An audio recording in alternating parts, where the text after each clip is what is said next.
You are about to be locked inside the Stingray Show, and you just finished up hearing from Nate Oates on Hey Coach, and let's continue talking about Alabama basketball. And we're about to be joined by a former Alabama player who played at the University of Alabama from '06 to '07 and then '07 to '08, who averaged 15 points and 5 rebounds per game while he was at Alabama. Forward Mykal Riley is going to join us right after this open, right here on the Monday evening edition of the Stingray Show.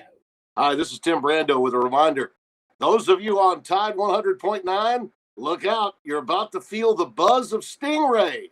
This is Stephen Ray, a.k.a. Stingray, coming to you live from Tuscaloosa, Alabama. I'm Heath Hopkins. I'm here in DeSoto County, Mississippi, right outside of Memphis, Tennessee. You know, Mark, I'm going to put you on the spot. Do you feel that responsibility to pay it forward and give some kid a chance coming up in the ranks, kind of like Tony did for you? Why do you think I'm talking to Stingray tonight? Thank you, man. I appreciate that. No, I mean, look, no. Hey, Stingray, here's the deal. When you get involved with Texas, it's like getting married to a stripper. and let me explain this. It looks good. It's kind of sexy on the surface. Yeah. But then you get the baggage, you get the drama, you get all that eventually comes with it. And that's what you get with Texas, and that's what the Big 12 learned. And Heath, any thoughts on our show moving forward? Hey, to everyone in Tuscaloosa listening here on Tide 100.9, with the Stingray Show, if you don't like it, you better learn to love it, because it's the best show going today, baby. Woo! And ladies and gentlemen, with all of that, we want to welcome you inside another edition of the Stingray Show. And Heath, we have another basketball guest joining us this evening. We don't often get basketball guests on because mostly we're a college football show, but it is always fun to talk with the former basketball players that we have on. Anytime we get former players, coaches, even current athletic directors, we've always enjoyed having them on, them tell their story and share some of the insight that what has really gone on. We think that we know what goes on, but they kind of share with us what really happened. So, Heath, we are actually going international. How about this, my friend? For the first time on the Stingray Show, we are actually about to be joined by Mykal Riley, who is joining us right now from France. Ladies and gentlemen, here is former Alabama forward Mykal Riley. Mykal, thank you for joining the Stingray Show. And what in the world are you doing in France? It's a pleasure. Thank you for having me. I'm in France. I've been here playing ever since I left Alabama. Mostly my career has been in France. I've been playing here. I think maybe only 3 or 4 years I didn't play in France. So I've been here, and it's kind of like my second home, and I really love it here. So, Mykal, before we talk about basketball, I was doing some research on you, and at age 9, you started playing piano for your grandmother's gospel singing group and traveled around the country touring. What was that experience like? That was a very, very adventurous experience because I got to see I got to be on the big stage at a young age. You know, that's how when I started playing basketball and, you know, on the big stage with Alabama and stuff, like it never really fazed me because as a kid, I was already playing the piano in front of these big groups or whatever, gospel groups at the time or whatever. And it was such a great thing because my family, like you said, my family was singers, and I just happened to fall into it.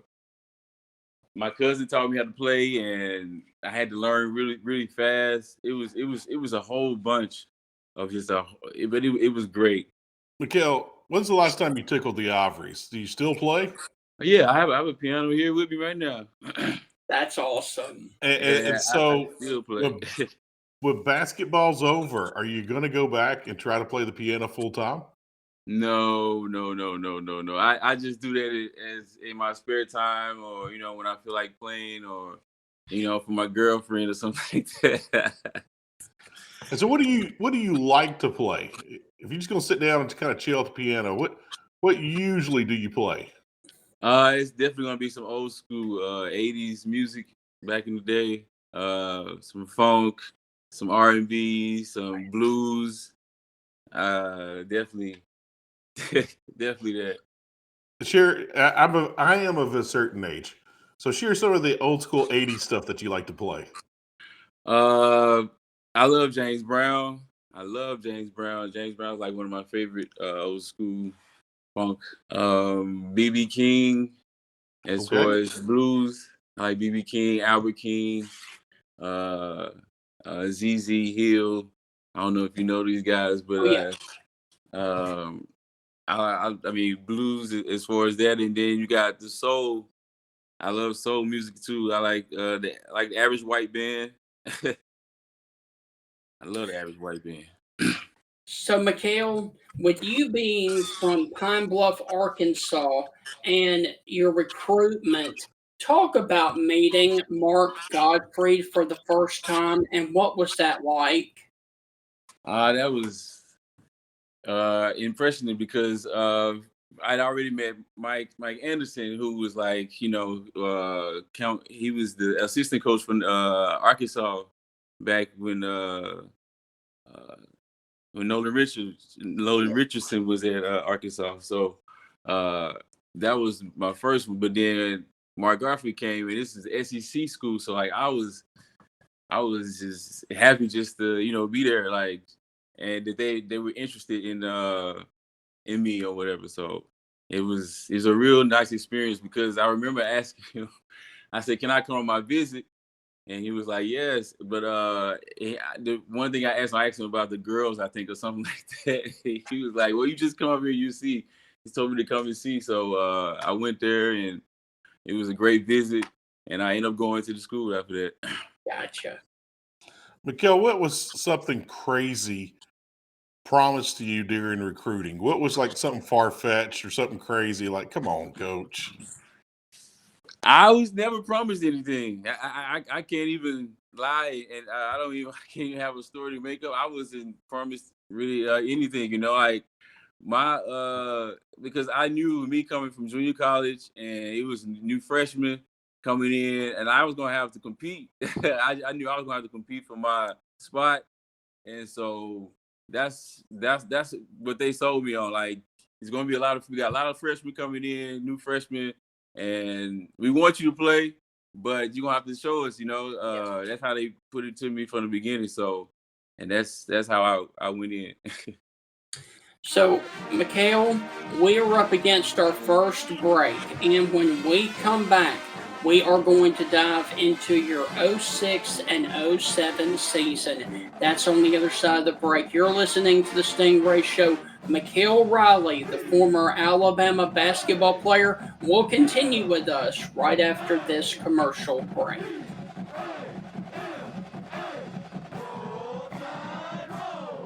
Super Bowl 59 is fastly approaching on February the 9th, and what goes well with the Super Bowl? Chicken wings. And let me tell you about the wing deal that the Coker Market has for the Super Bowl. You can get smoked wings by the dozen, that is 12 smoked wings for $16.99. Now, your choice of dressing includes buffalo, Jamaican jerk, Japanese barbecue, white barbecue, or lemon pepper. That is smoked wings by the dozen for $16.99 at the Coker Market, located on County Road 140 in Coker, Alabama.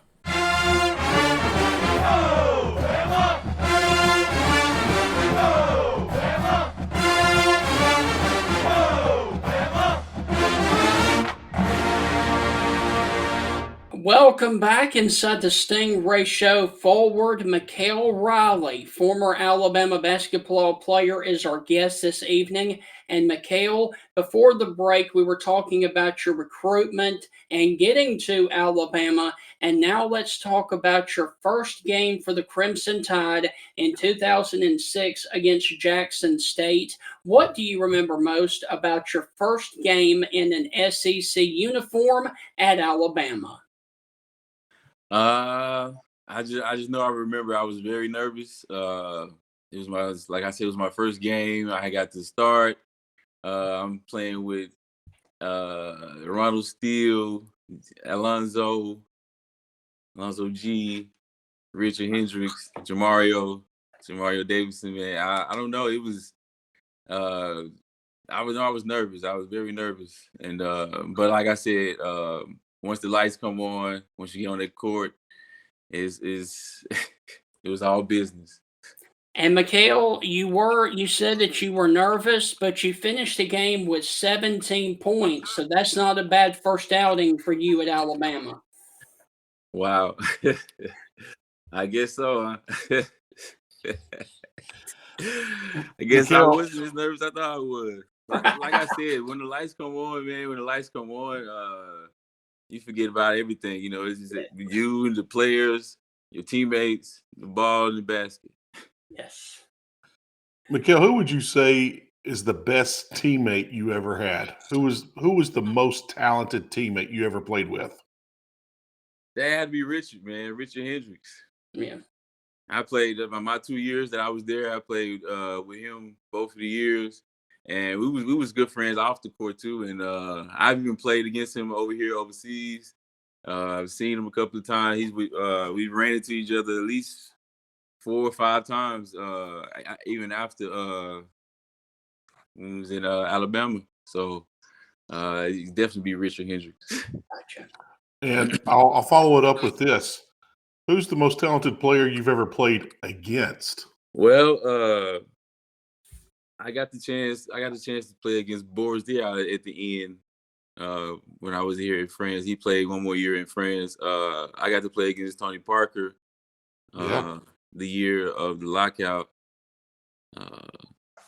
So I say, as far as big names go, it'll be one of those two right there.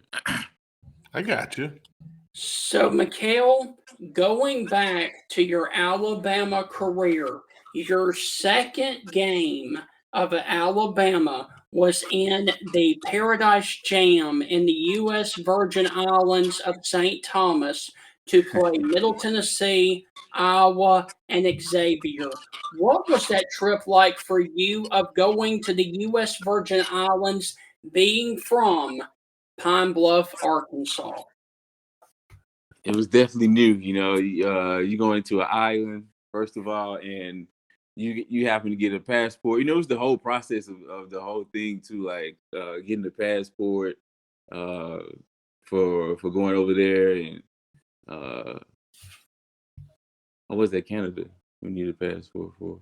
But anyway, the Virgin Islands was different, and we I don't know how good we did in that. I don't remember exactly how good we did in the tournament, but I think we did pretty good.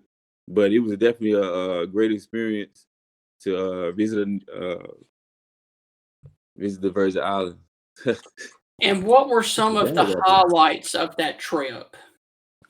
It was definitely the Red Stripe beer. That was the first time I had a red stripe. Nothing wrong with that. Jamaican beer. Jamaican beer. I love Red Stripe. I'm not a beer drinker, but if I'm picking something, it's usually Red Stripe. Man, I like Red Stripe. It was good. That was probably one of the good highlights. That was you know, I was young. You know, we was young at the time. You know, at Red Stripe, it was different. You know, Mykal, you talked about playing against Tony Parker. Sam Presti, the GM for the Oklahoma City Thunder, when he was a scout for the Spurs, our paths crossed. I was in television. I was a reporter. He found out I had a lot of game tape of Travis Outlaw, the first-round pick out of Starkville, who skipped high school, went on to the NBA. And so Sam and I kind of stayed in touch briefly. And he sent me some Spurs gear. He said, how much do you want for these tapes? He's like, man, just send me some gear. And so he sent me a bag and he sent me, shirts and shorts and all this. Well, I got my shorts out and I could tell that they were used shorts. And it had Tony Parker's initials and number on them. I was like, did he steal this out of his locker? I mean, what's going on with that? So I sent him an email and I was just like, did Eva Longoria watch these before, you sent them to me? So I'm going to ask, did you talk any trash to Tony Parker about his girlfriend / ex-girlfriend, Eva Longoria? No, I did. The crazy thing about me, I was surprised that he knew who I was. Really? Tell us that story. I was surprised that he knew who I was. It's a jump ball, and it's a jump ball right before the game, and he says something to me. He says my name, and he says, I don't remember exactly what he says, but he comes and says something to me, and he says my name. I was like, oh, I mean, I answered him or whatever, but like me in my head, I was like, wow, I didn't even know that he knew who I was or whatever. So that was kind of different for me. I was like, wow. Did you kill him with like contrast talking? Like, oh, thank you, sir. It's an honor to have someone like you and your stature and your long career to know who a young guy like me is. Yeah, something like that. So, Mykal, going back to Alabama to wrap up the 2006-2007 season, you had the best game of your career versus UMass in the NIT tournament when you scored 24 points. Talk about that performance, please. Oh, that game right there. I do remember that game because I remember hitting the buzzer beater to go into overtime to tie the game. I remember Jamario had got hurt a little bit, and that was a tough team, UMass team. We was going back and forward. I just know I was feeling it. Before the game because before the tournament, I had a pretty good tournament that year too, and so like going right into that, I was feeling real confident. Mykal, I want to ask you, the SEC has been up and down in basketball. This year has been an incredible year with so much basketball talent and so many great teams. Looks like the SEC is going to get double-digit teams into the big dance this year. Yeah. But back during your day when you were playing in the SEC, what were some of the toughest road venues? Give us like your top three. I mean, what was one place just made your life miserable and you just did not want to go there and play? Kentucky. Okay. Mississippi State. Okay. Ole Miss. Really? Now, we'll start with Ole Miss and we'll work our way back. What made Ole Miss? Back then, they were probably still playing in the Tad Pad. Yeah, the gym was terrible. It was the gym. Yeah, it was a very old, raggedy gym, and that was back in the 80s. And they still played that thing until maybe 6, 7, 8 years ago. Yeah, what was it like? Man, it was dark. I mean, I wouldn't say dark, but it was dim in the gym. It wasn't a whole lot of lights, and I don't know, like the crowd was just always against us. It's like especially there at Mississippi State, those two places right there, where the crowd was just. With Mississippi State, Tuscaloosa and Starkville are so close together, and I've always told the story as a reporter. It doesn't matter if there's women's jump rope club or checkers being played. Don't matter. It's going to be packed out because it's so easy for both fan bases to get to. Exactly. What was it so like? Why was it so hard in Starkville at the hump? Like I said, the fans were very, very mean to us. They were very mean to us. What was the meanest thing ever said to you? Well, they talk about you. I mean, I remember. Tennessee was bad too. I remember that but they would just talk. They would talk about your mama. They would talk about the student section. They try to. Always try to get under your skin. It was bad. So, Mykal, we are up against another break, and when we come back, we are going to dive into the 2008 season. That's on the other side of the break. You're listening to the Stingray Show. We will be right back with Mykal Riley.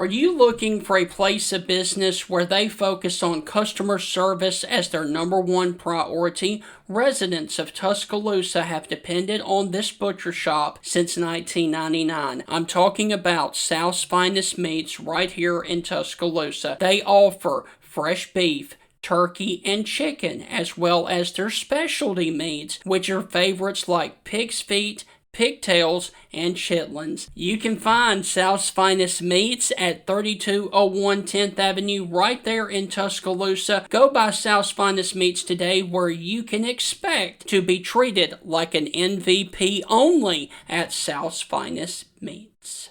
Welcome back inside the Stingray Show. Our guest this evening is Mykal Riley, the former Alabama forward. Excuse me. And Mykal, I've got to ask you, we were talking before the break about difficult stadiums and environments to play in. Talk about how difficult it was as a player to go to Memorial Coliseum in Nashville and play with the coaches under the basket instead of on the side of the court. Yeah, they're at Vanderbilt, correct, Stephen? Yes. Oh wow, that is definitely different. It was definitely different for Coach for sure, because that's all he talked about before the game. He's like, it's gonna be different. I'm not gonna be on the side. I'm gonna be under the basket. That is a whole different situation. The communication like with the coach and with the like you have a step off the side. Even on the side is a step off. Right. And it was just weird, just very really weird, but it's different. But it's a different experience, but it was very weird. Mykal, I've always heard, we've had several guys on the show that have played overseas over the years, but I've always heard, and I want to get your take on it, that the American players don't get fair treatment from the refs overseas. We've heard many stories about it. Is it true? And can you share just an example of that happening to you? That is 100% true. That's what we've heard. True.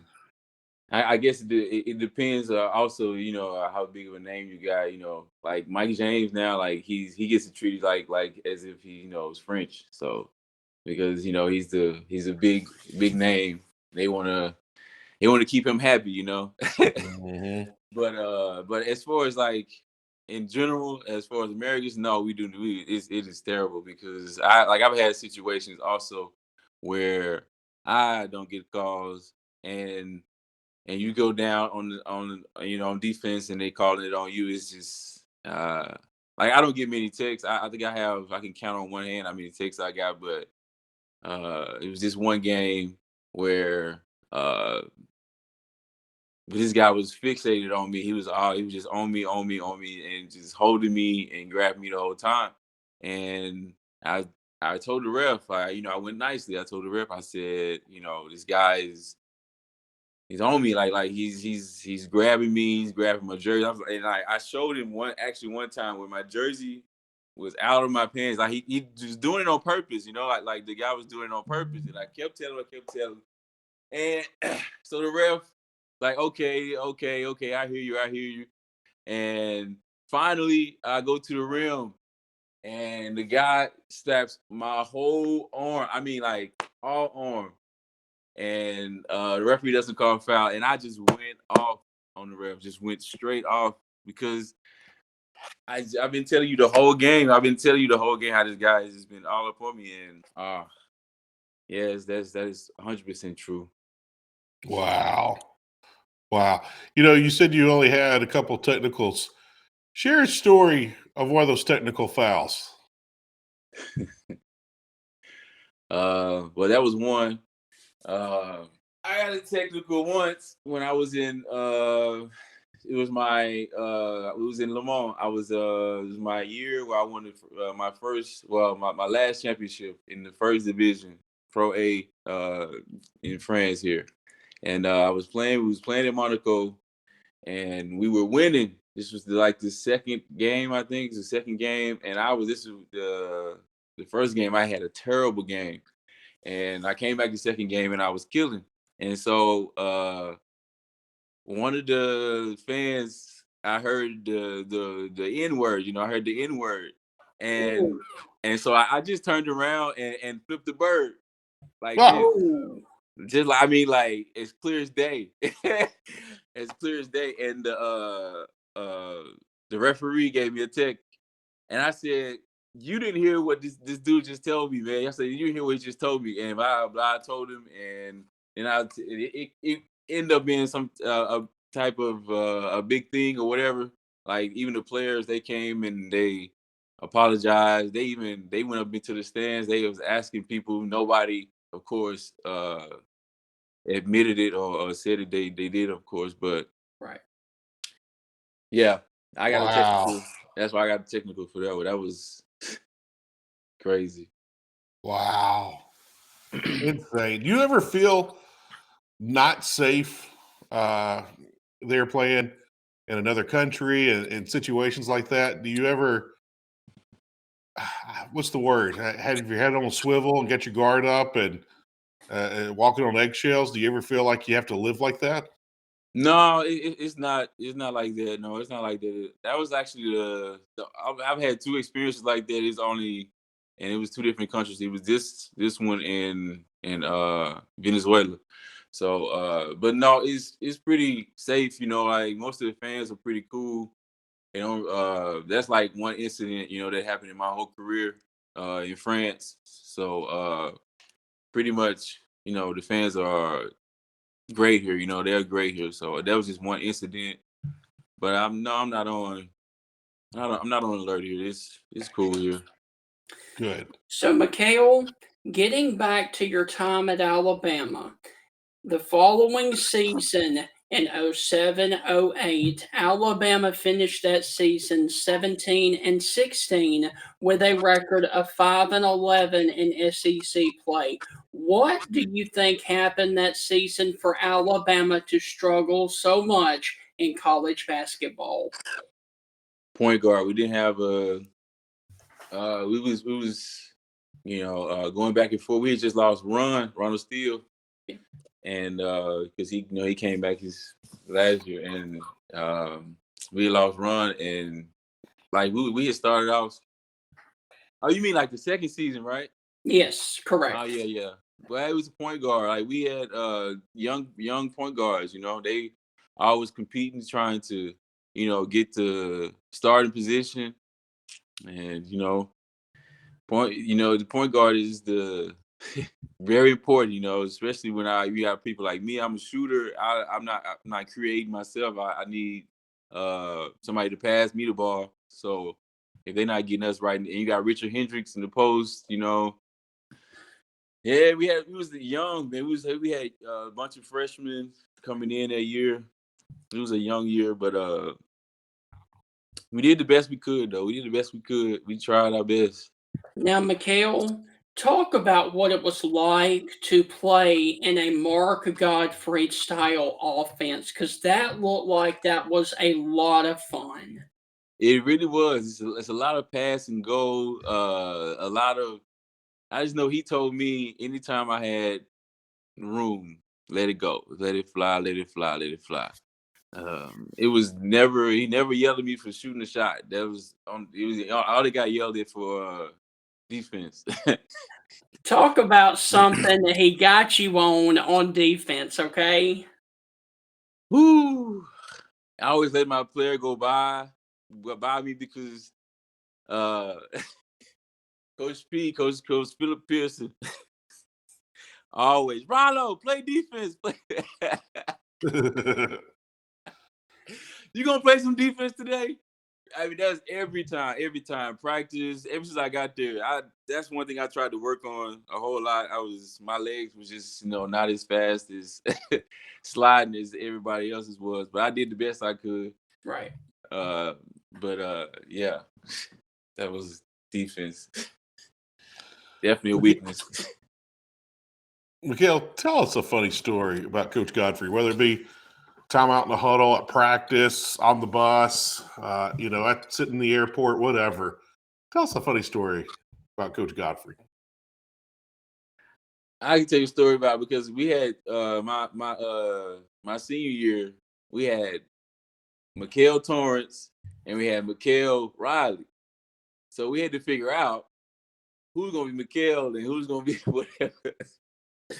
Because I didn't want. I was already I was a junior. I was a junior and he was a freshman. But it was the same for me because it's my first year. So coach was like trying to figure out who's gonna be Mykal. So my nickname was Rollo. So coach was like, okay, this is what we're gonna do. We're gonna call you Rollo. We're gonna keep Mykal Torrance as Mykal. So that's how that went, and we even named a play out for me. It's called Scream Rollo. Every time he would just scream it out during the in the middle of the game. We can be calling the play, and he'll just scream Rollo, and that's like a double exit screen off the baseline, and I just play with the defense. I mean, fake back and forth going defense and try to shoot a three or whatever. But that was crazy thing. We had 2 people named Mykal on our team. So, Mykal, we're up against our final break, and when we come back, we are going to dive into what you are known for at Alabama. The shot in the SEC tournament there when the tornado hit the Georgia Dome. We will discuss that with you on the other side of this break. You're listening to the Stingray Show. Mykal Riley will finish up the interview with us right after this. Strange Brew Coffee House continues to roll out brand new drinks, including the Yosemite, which is white chocolate and roasted marshmallow. Doesn't that sound amazing? You can find Strange Brew at 1101 University Boulevard right there on the strip at the University of Alabama campus. And hey, did you know that you can get Strange Brew delivered to your door? Check out strangebrewcoffeehouse.com for all the Strange Brews bags of coffee, K-cups, mugs, shirts, and a whole lot more right there at strangebrewcoffeehouse.com.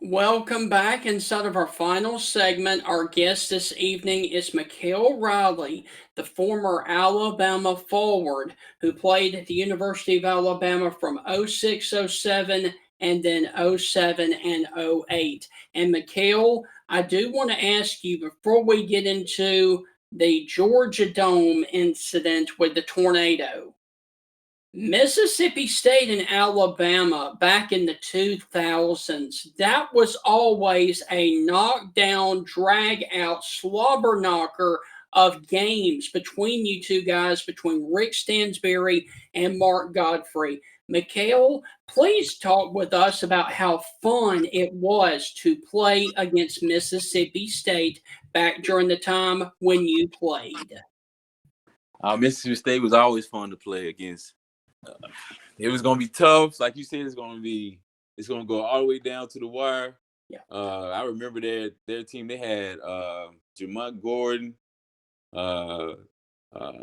Dwight Stewart. Stewart. I don't remember his first name. Yeah. They had 2 big guys. They had Rhodes. Yeah, Charlie Rhodes. Yes, and the big guy was blocking shots all the time. Jarvis Bernardo. Yes. Yeah. Man, it was tough playing against them. So tough. But it was fun though. It was so much fun. Jamont Gordon, the big point guard they had. Oh man, going up against him always. It's tough. It's a tough game to play against. Well, like they knew I was a shooter. They was always his brother played for North Carolina. The shooting guard over there. Oh, I forgot. Yeah, Hansbrough. Yes, Hansbrough. Yeah. Yeah. Yeah, wow. Gosh, man, you're making me think of names I hadn't thought about in 20 years. Well, it's crazy. Mykal, you've hit a lot of big shots in your life. What's one game winner that you hit that you just look back and still smile on? What's the one that makes you smile the most? Well, it have to be to get this shot at Alabama. It had to be this shot at Alabama because, like I said, I'm always reminded about that shot, and every year I'm reminded. And like you said, every time I think about it, every time I see it, I'm just like, wow. I always remember it, man. I will always remember that shot, Alabama. All right. To this day. So let's get into it. Mississippi State, Alabama in the Georgia Dome. They're late. You have a 3-point shot.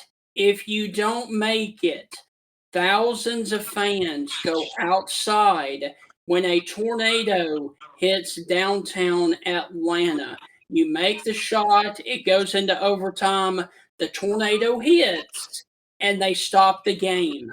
Walk us through that entire fiasco in the Georgia Dome between Alabama and Mississippi State in 2008 as you remember it, please. Well, we need a timeout. Coach calls the play. He called the play for me to come out.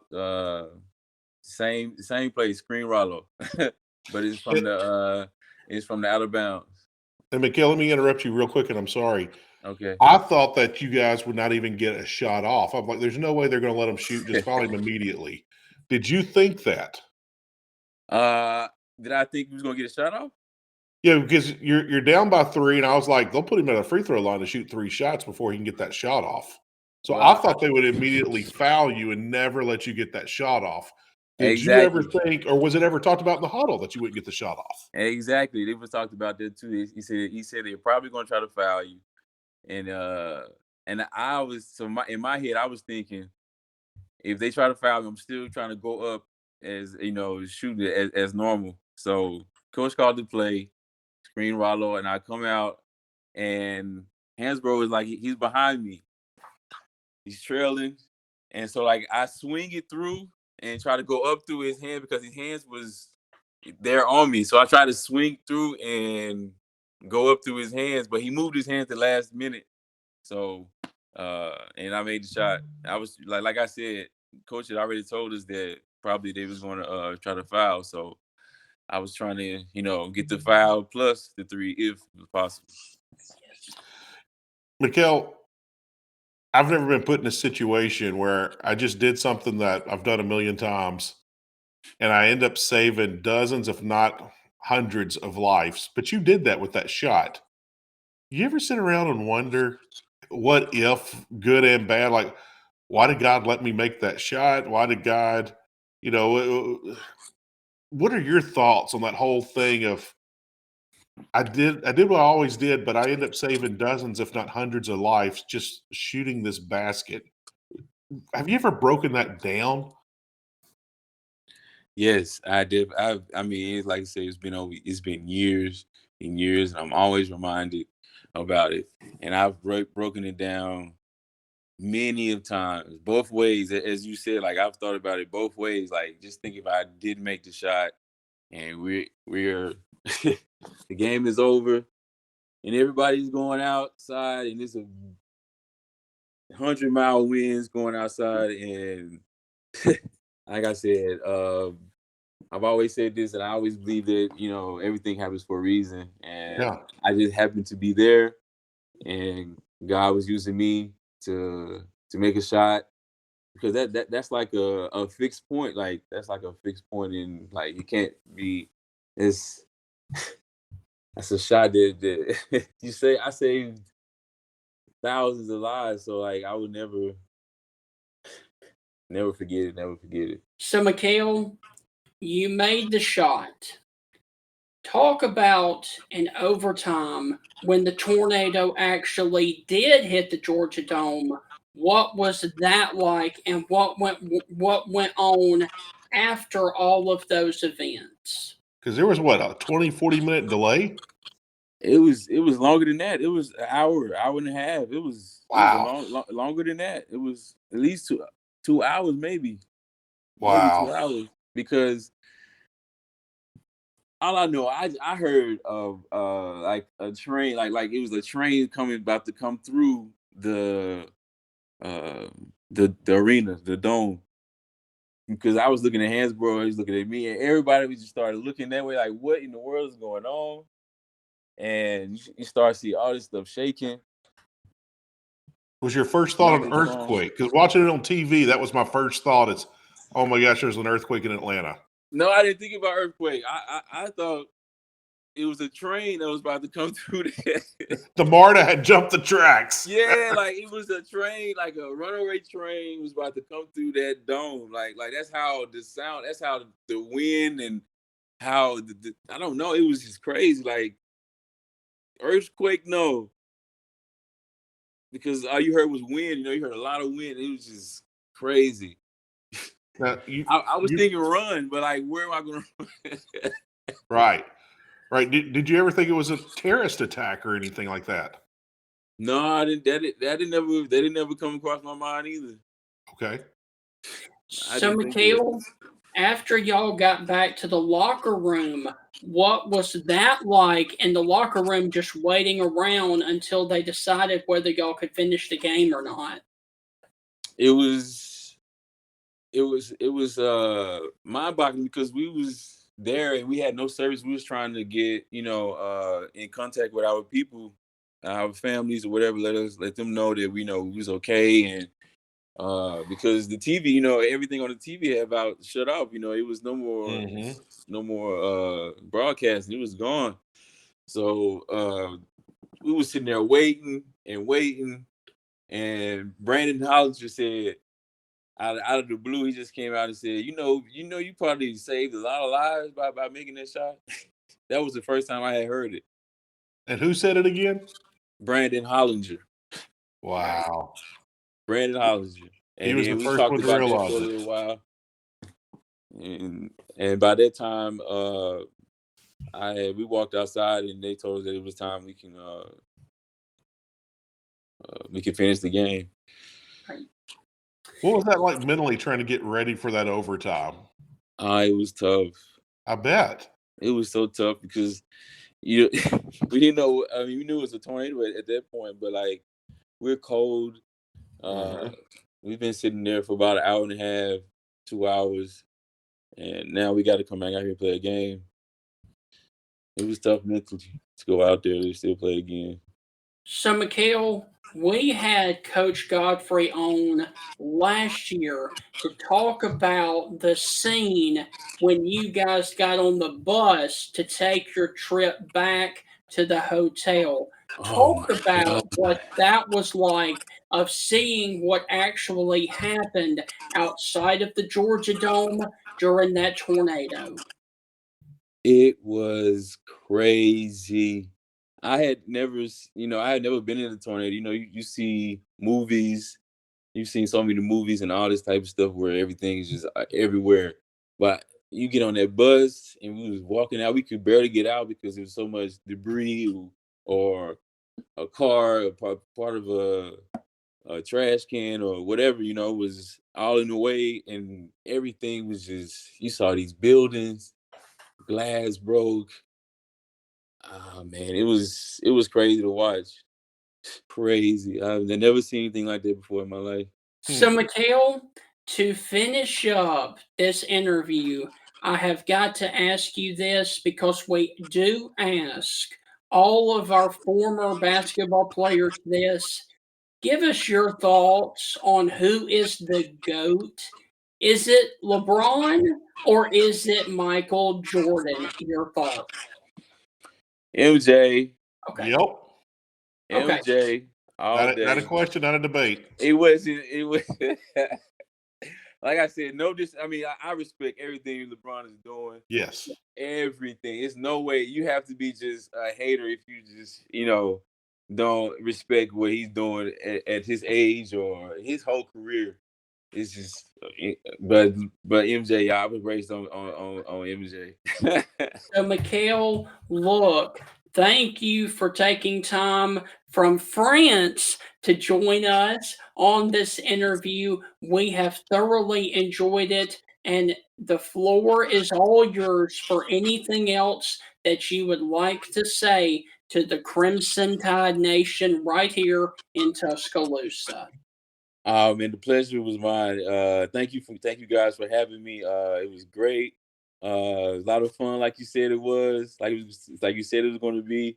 And Alabama, I miss you guys. It's been a while. I haven't been back since I left, but I need to make it my business to get back there to see y'all. So still love you guys, and looking forward to hoping that the team goes far this year in the tournament. And Mykal, I got a couple of fun questions as we walk out the door. Okay.